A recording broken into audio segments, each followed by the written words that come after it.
We are delighted to have this opportunity to speak with you when looking at the news and seeing your name as it related to this interview, this powerful interview to cite the 100 most influential people of 2020.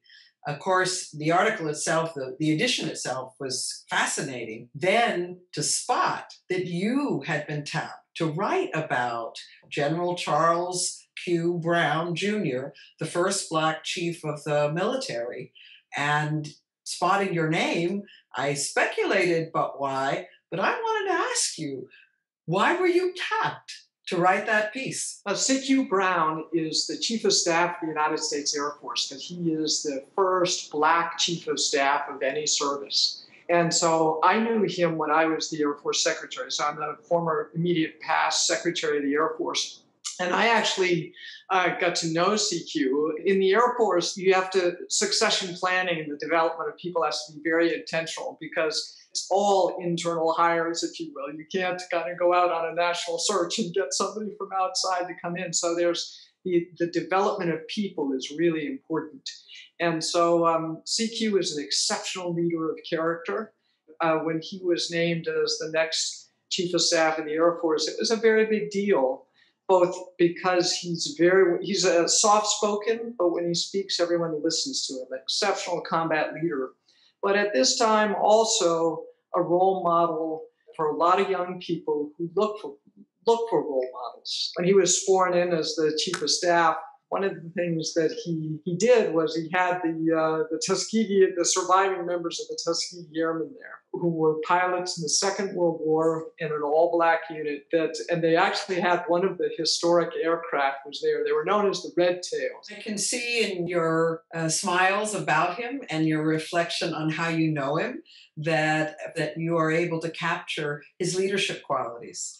I have an opinion, though, and that opinion is that Time Magazine picked you because you're a leader and because you're a leader who can feature those kinds of characteristics.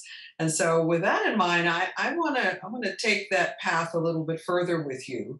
And I want to talk about leadership. You are now the leader of an institution that matters profoundly in so many ways. You have been there a bit over a year. This institution is one of 4 of the largest research institutions in Texas. It serves a student body that is 81% Hispanic and an institution that is known as one of those recognized as one of the country's HSIs of strength and of significance and excellence in education. Of course, we look at all of that, and we want to raise up that you are leading an institution that is only one of 14 in the country to have earned the seal of Excelencia for intentionally serving Latino students. All of that is a mighty job no matter what.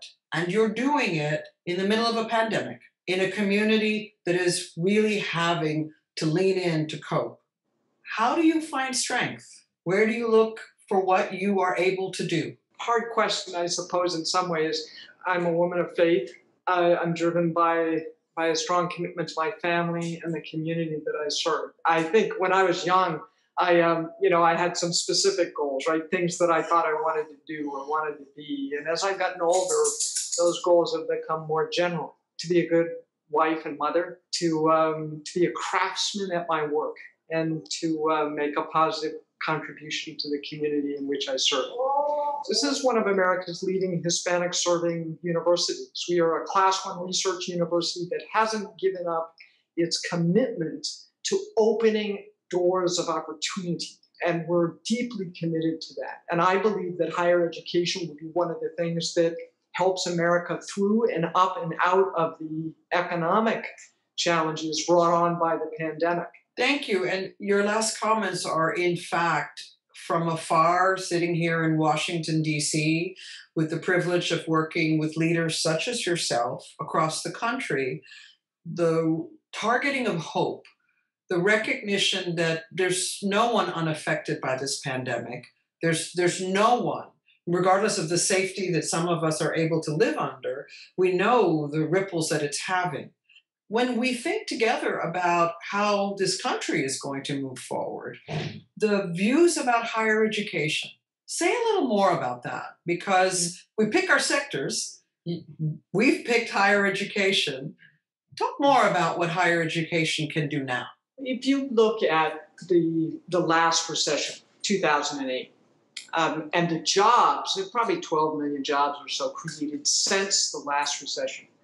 90% of those jobs required some kind of meaningful post-high school degree.